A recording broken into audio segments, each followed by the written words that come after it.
let's start off with yung napanood nating success at impact ng Linlang. I want to ask Kim and Paolo, ano ang inyong reaksyon sa naging pagmamahal o pagyakap ng mga Pilipino at ibang lahi sa seryeng Linlang? Let's start off with Paolo. Pao?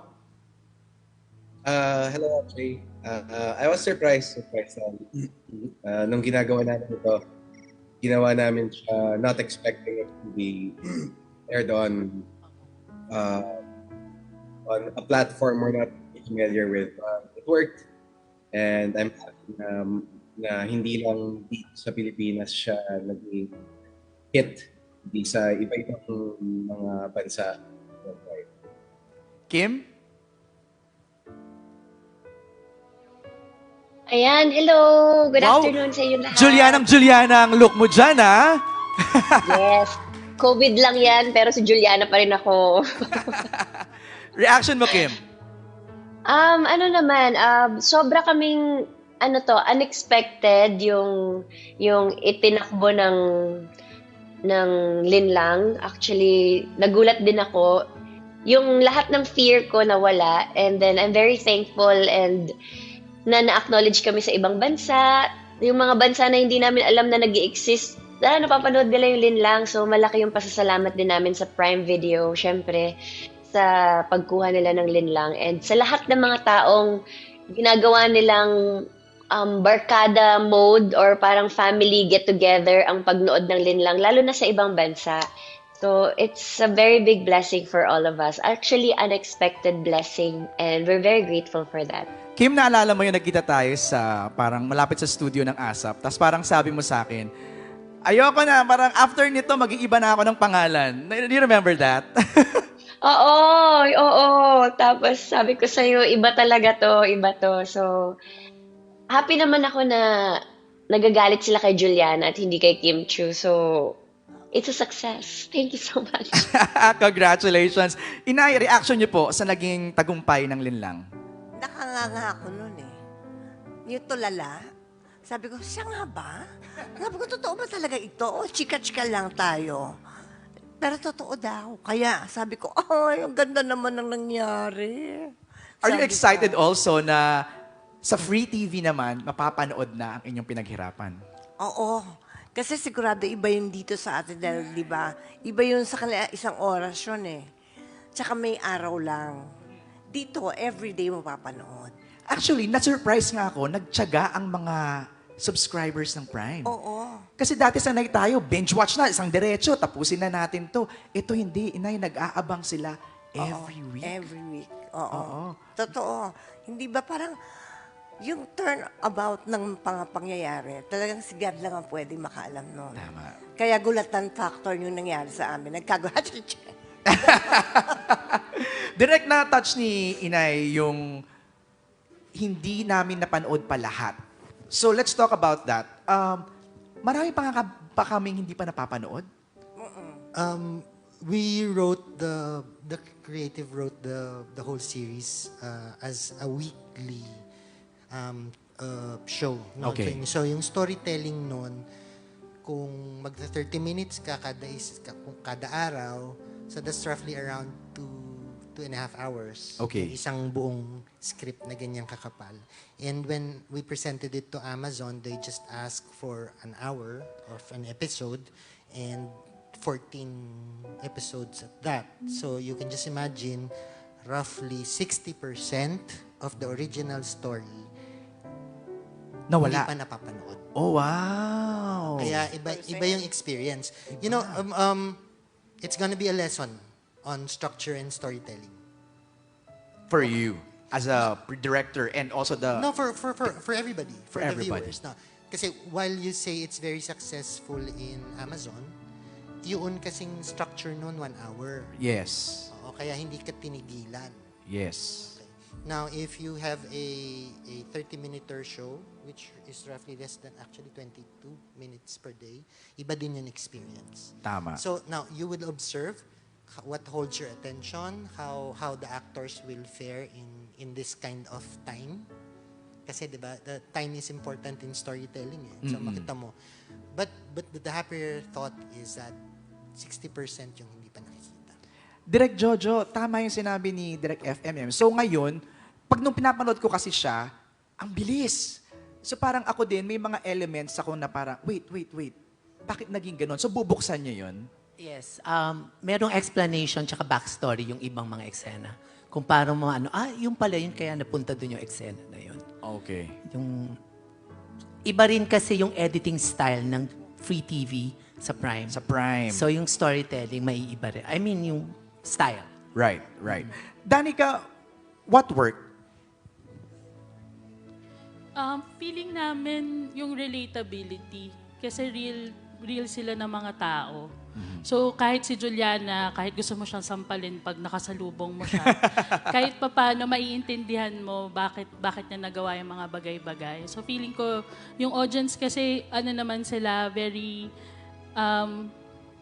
understanding. Yung parang hindi dahil inaano mo yung affair but because parang naano nila na totoong tao to na nagkakamali. Actually for all the characters, yun yung trinay naming i-achieve. Actually, feeling ko ma-achieve natin yan pag pinanood natin tong teleserye version. Kasi nga, mas maiintindihan. Kasi ako hindi ko talaga maintindihan si Juliana dito. Talagang ang gigil ko rin talaga sa kanya. Ibang level din eh. Kim, you agree na yung iyong karakter ay mas mahihimay dito sa teleserye version? Yes, mas maiintindihan na nila dito si Juliana fully kung saan siya nanggaling and kung bakit ganun yung reaction niya and kung bakit ganun niya kamahal si Alex and kung bakit ganun yung trato niya kay Victor. Actually, dito sa teleserye version, sobrang excited ako dahil mas may papaliwanag ni Juliana yung sarili niya sa lahat ng mga may galit sa kanya. Talaga, magpapaliwanag ka pa, ha? Magpapaliwanag siya in some ways. Mag-e-emote, inay. Paolo, ikaw naman as Victor, sa tingin mo, kasi ako, nainis ako kay Paolo dito sa karakter niya eh. Ba't parang ayaw pa rin niyang bumitaw? Yun na nga hinihingi ni Juliana sa kanya, no? Pakawalan mo na ako. So dito, Pao, mas maiintindihan ka namin as Victor? Yes, in a way. Pero I think mas more than my character, mas maiintindihan na yung mga characters around Victor. Pero makwento ko na, Sir MJ, kanina nung pinakwento ni Kim na mas maiintindihan kung bakit mahal na mahal niya si Alex. Parang biglang umingit yung dugo ko, parang naalala ko yung lahat. Parang hindi pa ako nakaka-move on masyado sa lindol. Di ba hanggang ngayon, no, Victor, no? Alex pa din ang bukang bibig ni Juliana. Teka nga, ba't wala kayong dalawa dito? We're doing another show with View and Dreamscape and ABS-CBN Studios. So, yung Ayun, naghang na si Victor. Ako na lang. Ikaw na, Juliana, magpaliwanag. Buhay pa rin po ang COVID, kaya tinamaan po kaming dalawa. Gusto man namin makasama kayo lahat dyan, pero ito na yung kaya namin. Sabay talaga kayo, ha? Oo. Okay. Pag-usapan natin yung mga scenes na medyo nag-viral at pinag-usapan nila. Inay, yung mga pananampal mo naman kay Kim talaga. Lalo na yung line mo na, gusto mo bang kausapin ako? Kausapin ka ng palad ko. Nag-viral yun, Inay. Viral yun. Yes! Oh my goodness, that's so simple.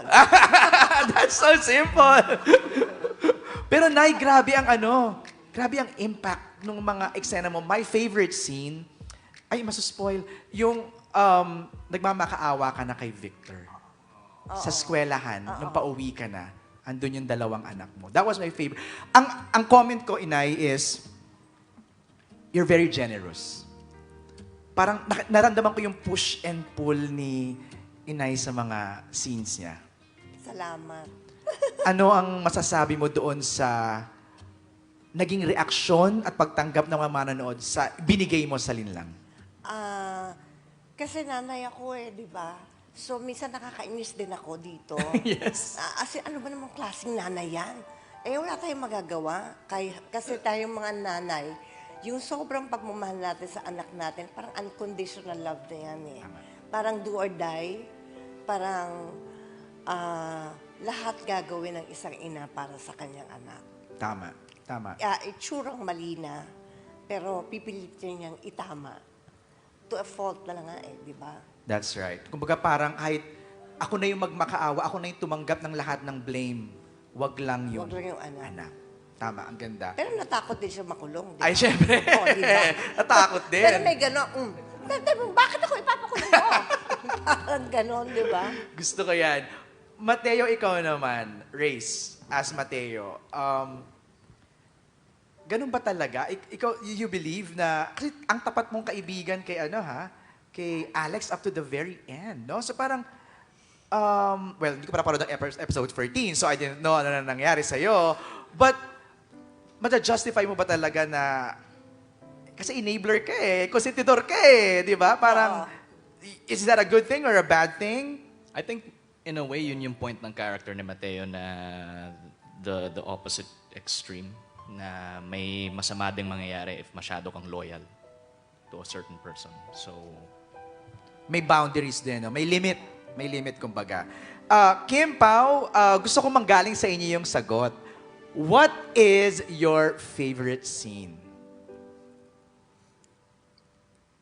Favorite scene? Siyempre, tinampal-tampal ako ni Inay. Not 1 take, not 2 takes, but 3 takes. 3 takes yun. In rehearsal, tapos blocking, tapos take. Oo. Aray? totoo. Yes, di ba anak? Sabi ko Opo, kanya. tapos gusto ko din magpasalamat kay Inay kasi gusto niya talaga lumabas yung totoong aray. I think totoo. naramdaman din ng audience yung totoong Yes. sakit. Kasi kailangan mo talagang maramdaman yon para Makapag-react ka. makapag-react Oo. at mas totoo yung reaction. Totoo yung reaction. Hindi Oo, i-fake ako din gusto ko mo. din yun. Hindi maganda yung fake. Anak, sana agree ka na sa akin di ba? Hindi Opo. maganda yung fake. Pero nire-rehearse nyo ba yun? Dito sa kaliwa, Dito sa ano? Oo, nag-uusap naman kami dalawa. Okay. Kung saan ko siya dadalian, ganito. Minsan may ibang pinuntahan, hinabrut ko talaga. Hindi dyan, dito! Di ba? Kaya yung mukha ko na lang, sabi ko na lang ganito. Saan ba mapunta? Pero that was really an intense scene. Grabe yun. Hindi, kung hindi rin naman nakisama si Kim at hindi niya alam yung gagawin niya, hindi rin naman magiging maganda yun Tama naman. Pero Inay, Tsaka kung Go hindi ahead. rin tinama ni Inay, hindi rin magiging ganun ka-intense at mag-reflect sa mga tao yung sakit. So, thank you, Inay. I love Thank you. you, anak ko. hindi lang naman kay Kim numanding ang mga palad ni Inay, pati sa ibang characters din. Oo. Is it the same treatment? Ganun Of din. course. Ito naman, anak ko naman. Kailangan Right. ko namang swetuhin. Pero ang ending, ako naman yung di ba? O ay parang sinasabi ko kay Amelia na, ayan, kakakampi mo sa anak mo, ayan ang napala Yan ang mo. ending mo ngayon. Oo, pero hindi, okay lang sa nanay, di ba? Tama. Kahit nasa kahuli-hulihang na pagkakataon, binibigyan ko pa rin siya ng choice na mamili. Di ba? That's Pagka ganun, kung baga, ikukulong yan, Yes. ganon. So, pagkatapos mo makulong at pagbayaran ng dapat mong pagbayaran, di ba? Meron ka pang choice, meron ka pang chance. Choice and chance. Yes. Love it. Pao, ikaw, what's your favorite scene? Me, aside from all my scenes with Juliana, syempre, one of my favorite scenes is yung kasama rin si Inay sa school na pinagkwento mo kay Sir Jay. Kasi one challenge as an actor, yun lang, is to differentiate like your scenes among other scenes in different situations. And parang nung time na nalaman ko yung Amelia, nag-hyperventilate talaga ako. So I was trying to figure out a way on how to make it different. Pero just went with my gut and parang natural nang nangyari. Thank you, Nay. Thank you daw, Inay, sabi Ay, niya. anak, thank you. Lagi ko sa anak, okay ba tayo? Take na natin, mga ganon. Take lang natin. Mas maganda pag-grow. One take lang din yun. Alin po? Yung eksena na sinasabi ni Paul daw po sa school. Yung sa school. Hindi lang one take. One take ba yun? Ay, Diyos grabe. ko, yung director na pala nagsasabi, hindi pa ako nakikinig. Parang ayaw ko pang maniwala. One take. Grabe. Amazing. Ganun talaga, Direct Jojo and Direct FM, no? Kapag ang mga kasama mo sa eksena, inaral yung character, alam na, masunurin sa director. Pero pag ganun ba, do you let them also explore? Paano nyo to aatakihin? Oo, sila. Magsasabi sa amin. Sila nagdidirect sa amin. Right. That's why we have to follow. That's right. You discuss kasi the objective of the scene. No. Exercise naman namin sa set. Where are you coming from? Where are you going? That's the first 2 questions I ask my actors. Just so parehas kami ng hinihinga dun sa storya. Tama. And then, you talk about the theme for the week. Tapos, di-discuss mo na sa positioning ng storya. Kasi pag dumating yung storya, either 3 weeks advance, so napaplano mo ng in chunks, yung in acts or in sequences. Right. Yung journey. So, discuss it with them. From yung kaninang pinag-usapan nyo na sampalan, I'm very liberal kasi. I'm ready for, I always tell them, would you like it na nasa inyo kung tututuhanin ninyo o hindi yung sampal. Pag hindi ninyo pina-landing, make sure that the reactions are real. Yung, Okay. di ba, kung hindi nagtama yung muka, syempre, pag nasaktan ka, dapat pagbalik mo sa camera, kita ko yung pain. Yun lang Tama. naman yung requirement ko. In that famous scene where Kim, inatake ni Maricel si Kim, nag-ready ako ng, kasi kinoreograph, no? Sabi ko din sa kanila, yun, it's up to you. But they are very generous. Kasi Yes. sila mismo yung nagsabi na direct high point, you know, yung panggigigil ng nanay na mawawasak yung buhay ng mga anak niya dahil sa ginawa ko. I even readied for a double. Pagkatapos nung eksena, so palakpakan lahat ng tao, natulala yung iba, palakpakan. Si Kim, kasi pag nag-invest ka ng emotion, hindi naman ko mo sinabing, cut, tapos ka na. Tapos na. So Kim was still crying. Kim was still shaking in one corner. Si Maricel still, yung pinapacify pa, yung pinaiinom ng tubig, pinaupo muna. Si Kim nasa isang sulok na ganyan. Maya-maya gumagapang yung double do sa tabi niya, ate. Sabi niya, pwede magpa-picture. Sabi sa kanya. Sabi ni Kim, ate, pwede mamaya muna. Ikaw to dapat eh. Hello, kanya. But siguro, she was so impressed with how Kim delivered it. And Right. So, gusto magpa-picture ka agad dun sa ano. So, yun, you talk it out. You talk Okay. it out. And you ask their sentiments. There's Okay always pa kayo? Happy pa kayo dito? Not just that, because Paolo is a very intelligent actor. Kim is also a very, very, yung deep thinker eh.